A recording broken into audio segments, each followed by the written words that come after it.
어, 제주도에 대장동이 하나 있더만. 제주판 대장동 개발 사업 진실공방. 지금까지 7년 반 동안 제주도지사 느기유 1, 2, 3, 4 희룡. 제주에 그 오등봉이라고 민간 특례 사업이 지금 일어난대요. 예를 들면 이런 거예요. 이제 아파트를 거기다 짓겠다고 막 이야기해.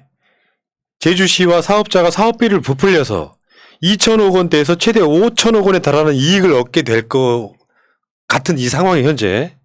처음에 아파트 세대수가 1630세대로 계획이 됐는데 나중에 208세대가 축소됩니다. 그래서 1422세대로 줄어들어요. 근데 공사비는 그대로예요.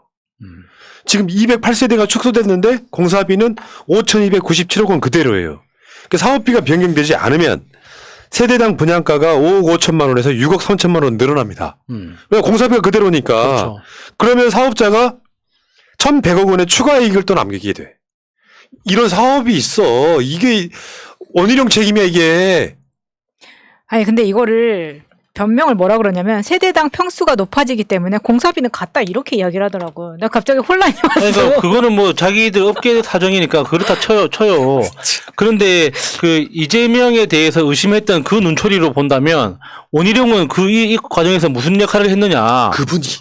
그러니까 그걸 우리가 물어봐야 되는 그러니까. 거지. 원희룡 너 뭐 했니? 지금 이게 이재명 후보가 그동안 얘기해왔던 그런 상황인 거예요. 위례 신도시 이제 건설을 하면서 이제 돈을 받으려고 했는데 얘네들이 뭐 했어요? 비용 부풀리기를 했죠. 비용 부풀리기를 해서 결국은 가져가는 공공에서 환수하는 금액이 현저히 줄어들었다. 이 위례 신도시를 만들었을 때 이것을 우리가 반면 교사로 삼아서 이번에 대장동 할 때는 사전 확정 조항을 넣고 부재 소특약을 넣고 이렇게 해서 해결해서 환수를 한 것이다라고 그동안 설명을 했어요. 그러니까 제주도에서 지금 발생하고 있는 이 문제가 바로 위례 신도시의 문제를 그대로 답습하고 있는 상황이라고 봐야 되는 거고요. 그러니까 이재명 지사가 만약에 제주도에 투입됐다면 얘네들은 이걸 못 가져가는 거죠. 그렇지. 예, 그리고 원희룡이가 지금 대장동 사건에 대한 일타 강사라고 하는데 뭐 나도 잠깐 일타 강사 해본 사람 입장에서 그런 거 수준으로는 일타 강사라고 말을 할 수가 없고요. 네, 당신이 일타 강사면은 이거를 설명할 수 있어야 돼요. 제주도 이거 개발 사업을. 그리고 대장동 수준으로 했어야 된다고요. 오등봉 일타 강사 먼저 해야지. 그 5등봉 일타 강사를 했어야지. 근데 지금 제가 봤을 때 원희룡 지사가 그걸 할 수 없는 이유가 있어요. 뭐냐? 이재명 후보 얘기가 맞다는 거예요. 이 대장동의 개발 방식은요, 진짜 우리 행정사건 행정법에서 단 한 번도 있지 않았던 전대미문의 방식이었어요. 제가 그래서 보고 막 소름이 돋았거든요. 이거 뭐 하는 방식이야 도대체. 그러니까 원희룡 당신은 몰랐던 거잖아. 이런 방식이 설계가 가능하다는 것을. 그러니까 이딴 식으로 뒀던 거 아닙니까? 그리고 마지막 말씀드리면, 뭐 비용이 안 준다고요? 세대수가 줄었는데, 간단하게 여러분 보세요. 여기다 샤시를 하나 붙여요. 공사를 하나 샤시를 하나 붙여.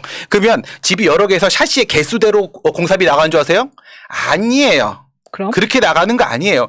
그 원래 기준 가격이 책정되는 기준이 있어요. 그렇기 때문에 세대수가 줄면 당연히 가격은 줄어들 수밖에 없는 거라고요. 그러니까 지금 얘네들은 그냥 비용 계속 부풀리고 있는 거야. 이익 자기들 더 가져가려고. 그러니까 오등봉이라고 그냥 산봉우리예요. 그렇게 높지 않은 산봉우리라고. 어디야 여기? 그러니까. 지도로 한번 보여드릴게요. 지도로. 지도 있어요? 지도가 지금 보여드릴 건데 여기는 이제 이게 장기 미집행 도시공원 사업이에요.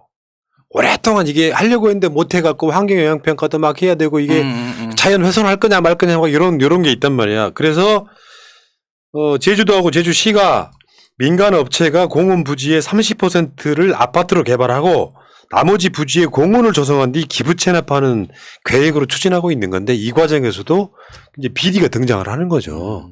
그러니까 내가 말했잖아. 대장동만 이런 문제가 생기는 게 아니라 전국적으로 문제가 생겼는데 대장동은 분당이잖아요, 분당. 그러니까 아파트 가격이 전국적으로 오르면서 서울 아파트 가격만 오른 게 아니라 분당 쪽에 있는 아파트 가격도 오르면서 지금 폭등하게 되는 그 구조인데 이재명이 5,503억을 그러니까 이걸 환수하지 않았으면 거의 1조 원을 이 사람들이 가져가게 되는 상태. 그렇죠. 근데 사실 이런 짓거리를 제주도에서는 지금 뭔가 묘하게 이런 것들이 다시 또 이렇게 올라오고 있는 전국적으로 이런 문제 굉장히 많습니다. 그러니까 오등봉 방지법도 되는 거죠. 민간이익 10% 이내로 방지를 해야 하는 이 법안이 진짜 통과돼야 됩니다. 근데 저런 사업에 대해서 이재명 후보가 진정한 5등봉 1타 강사로서 이렇게 설명을 해주면 그렇지. 좋겠는데 원희룡 너 따위랑은 만날 일이 없을 거다. 네. 그리고 원희룡 부인이 지금 그 주말에 현근택 변호사하고 원희룡하고 정치 인싸. 정치 인싸에서 여러분들 보신 분들 다 보셨을까? 예. 난 태어나서 그런 또라이 처음 보는데요. 지금 생방송 중이야. 그럼 보통 멈춰달라고 하면 멈춰주잖아요. 그렇죠. 일부러 도발하는 거 눈에 보이더라고. 이게 약간 좀 분노 조절 장애도 있어 보이지만 실제로 마지막 한 수를 두는 것 같은 느낌. 내가 이렇게 세게 이재명하고 싸우니까 나 찍어줘 하는 것을 생방송을 이용해 먹는 이 비열함. 그럼 방송을 끊지를 못해. 광고가 들어가야 되는데 MBC 입장에서 미쳐버리는 거지. 아 그런 의도였어요? 고마야! 똑같아요. 난 왜 미쳐가지고 이렇게 폭주를 뛰나? 아니 그리고 그리 분석이 되는. 원희룡이 딱 하고 싶었던 말은 그거예요. 아니 그러면 이런 상황에서 아내를 버리라는 겁니까? 이 메시지를 던지고 싶었던 게 핵심이었다고 봅니다. 그러니까 근데 원희룡 그걸 입장에서는 못한 엄청 거지. 남는 장사죠. 자기는 그 최종 4인방에 들어갈 거라고 상상도 안 했는데 당연히 모두가 황교안을 기대하고 있었잖아요. 근데 갑자기 자기가 되는 바람에 자기는 이미 남는 장사 하고 싶은 만큼 다 했어요. 여기에서 뭘 해도 자기는 마이너스가 아니야. 그러니까 최대한 미친 칼춤을 추는 거예요. 그러니까 국민의힘 지지자들은 원희룡 잘한다고 네. 막 난리 났는데 사실은 이런 음모론이 하나 있어요. 원희룡이 부인이랑 헤어지고 싶어. 그래가지고 이재명 지사 쪽에서 빨리 고발을 해주면 마누라가 구속되면은 이 사람이 이제 부인이랑 헤어질 수 있거든요. 그러니까 그런 신박한 음모론도 그 있더라고요. 마누라가 그 의료법을 심각하게 위반했다는 그런 이야기도 있더라고요. 그러니까 그렇게 공개적으로 누군가 개인을 특정해서 그러니까 전문가의 권위로 이렇게 대면 진료 없이 바로 그렇게 이야기하는 건 의료법 위반이라고 하더라고요. 심각하다고 하던데요, 그거? 그러니까 진료도 안 한 상태에서 자기 뇌피셜만으로 요거 자체가 비열한 행위인데다가 이런 거 있잖아. 그 토론에서 되게 열받는 게 너는 캠프의 대변인이야? 나는 후보야. 그 어떤 저 그거 느꼈어요. 저는 선민의식 보이잖아요. 와, 그 정말. 근데 본인이 같은 제주도 출신이고 현근택 변호사랑 같은 고등학교, 대학교를 나온 사람으로서 저는 안면은 있다고 생각합니다. 그 동문회 끈끈함이 있을 맞겠죠, 거 아니에요. 거기서. 그럼에도 불구하고 정말 앞에서 거의 네가 뭔데 수준으로 그런데다가 카메라를 의식하는 모습이 보여주죠. 이거는 이제 본인들 현근택 변호사는 뭐 하지 못하는 이야기이긴 하지만 현근택 변호사를 제작진이 먼저 이제 빼냈잖아요. 너무 심해지니까. 근데 그럼에도 불구하고 카메라가 있으니까 의식한 원희룡이 끝까지 거기에 삿대질을 하면서 현근택 변호사가 있는 것처럼 퍼포먼스를 합니다. 쇼를 합니다. 현근택 변호사는 자리를 인위적으로 뜬 게 아니고요. 제작진이 현근택 변호사한테 나오세요 해가지고 나갔는데 나중에 화면을 보면은 갑자기 현근택 변호사가 사라졌어요. 안 보이잖아요. 네. 아, 근데 진짜 정치인이 생방송에 그런 짓을 하는 것은 내가 봤을 때 어마어마한 비난의 대상이거든요. 아무리 토론이 격렬해졌더라도 방송의 원칙, 그 방송사에서는요, 광고주들한테 어떤 시간대에 광고가 나간다는 기본적인 계약서 사항이란 말이야. 근데 그럼에도 불구하고 계속 그런 짓을 하는 거 보고 완전 개사이코가 여기 있었구나 이런 생각이 들더라고요. 그러니까 나경원이 빠로 들고 설치는 거하고 똑같네요. 덕분에 현근택 변호사에 대한 인지도와 호감도가 높아져서 지금 현근택 제주지사 나와라. 아니 근데 지금 뭐 저쪽 방에서는 대선 나오라까 얘기를 하고 있던데. 최고지만. 나는 이걸 가지고 내용 분석을 해왔는데 내용 분석을 더 들어갈 자리가 없네요. 지금 이게 지금 이 분석이 지금 전 맞죠? 두 번째 분석이 설득력이 더 있어 보여. 예, 부인을 버리려고 한다.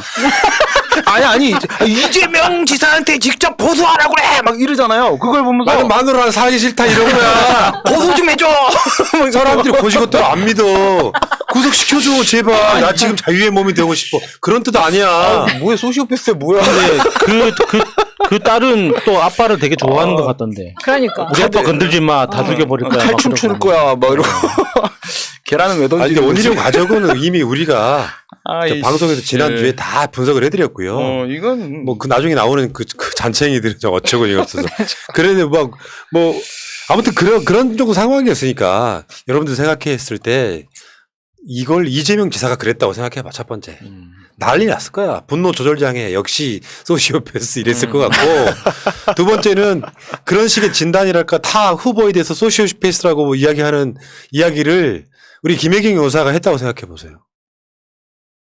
어떻게 비난을 받았겠습니까? 언론들 너무 불공평하잖아요. 김혜경 뭐 여사가 윤석열 사이코패스다 이야기 한번 했다고 생각해 봐봐.